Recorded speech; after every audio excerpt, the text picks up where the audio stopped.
शेठची राहणी हायलय साधी, पण शेठजीच्या कोटाला हाय ती भारी. कुणी कितीही लावा इडी पिढी हो,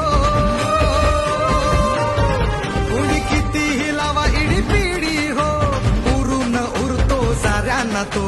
कसलेल्या वस्तादाचा पैलवान हाय, कितपट केल्या बिना गप बसत नाय. आमचा